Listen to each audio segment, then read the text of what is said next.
Just keep swimming, just keep swimming, just keep swimming, swimming, swimming. Little fishy. Oh. Okay, Mr. Aquaman, sir. Yeah. Alright, let's get him. Ocean has me right. Alright, nah, I'm just kidding. Let's talk about Aquaman. Let's go!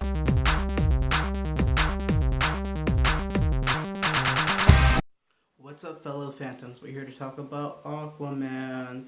Alright, so Aquaman is directed by James Wan. He's also the director of Insidious and The Conjuring and Saw, Once Upon a Time. Aquaman is a fun ride, but I can see why some people will not like it. Aquaman basically is if you took Flash Gordon and Star Wars and put it underwater and then obviously added Aquaman to it. It was a great ride. I think Jason Momoa as Aquaman he relishes every moment that he can as Aquaman on screen, and I think that you can see that. Amber Heard as Mara, also badass.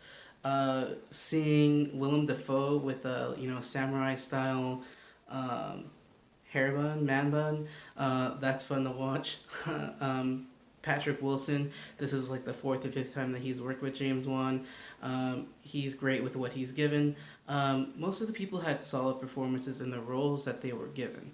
That's not that the movie is without its flaws. It is a flawed movie, but that doesn't mean that it's not a good movie. This movie is kind of like if you gave the budget and money and the crew of a blockbuster movie to somebody that was making cartoons in the 80s and 90s, like a Saturday morning cartoon.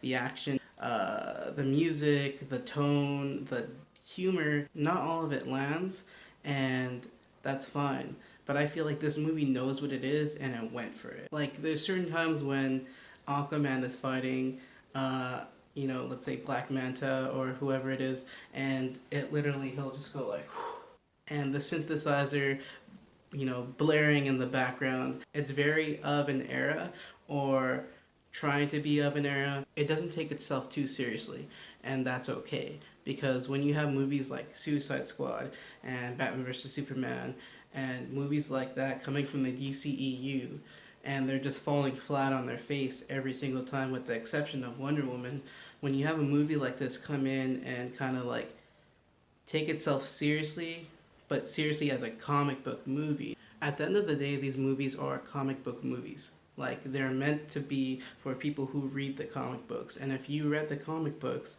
of Aquaman and saw him as a super friend, like as he was in the Super Friends, like, he's kind of like a running joke. And so they took him, made him a little more rugged, made him a little more like manly. So all this is to say it's not without a flaw.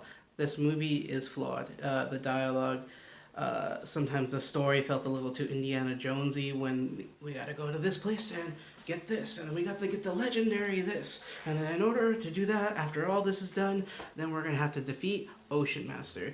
Like, that's what it was. At times that could be a little repetitive, and even like when they encountered certain challenges, it was a little, okay, really? If you look at the inspiration of Aquaman, the cartoons that I said, and the humor and themes of that material. When you watch Transformers, the animated TV show, and Voltron and Thundercats and stuff like that, that's what it was. It was cheesy, campy humor.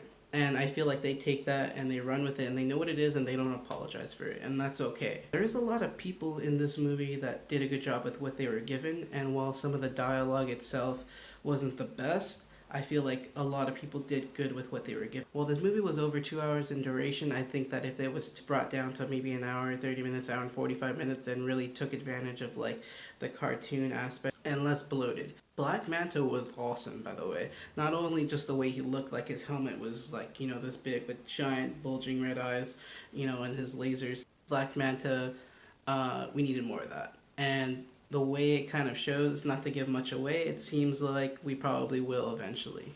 The Royal Guards, the underwater Atlantean guards, they were super sick. They were kind of straight out of like, not G.I. Joe, but like G.I. Joe-esque, Star Wars-esque, Star Trooper-esque, and I thought that was super cool. The combat, every single combat part of this movie it kept you engaged for the most part, except for maybe like the last one, whether it was Black Manta, Ocean Master, Aquaman, freaking sharks with lasers attached to their head.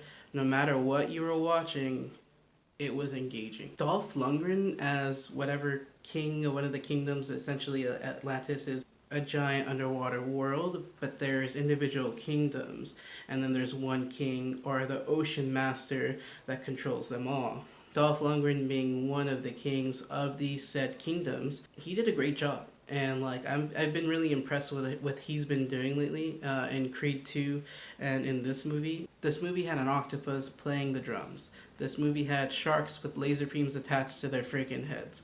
This movie had Jason Momoa dropping into a submarine saying permission to come aboard.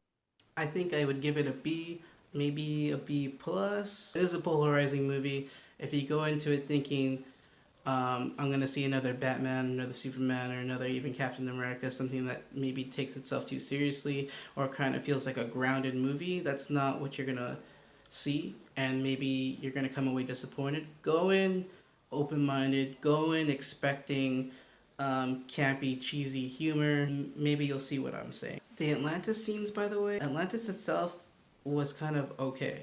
Like, it was just a bunch of neon colors underwater, and I feel like that's where it fell flat.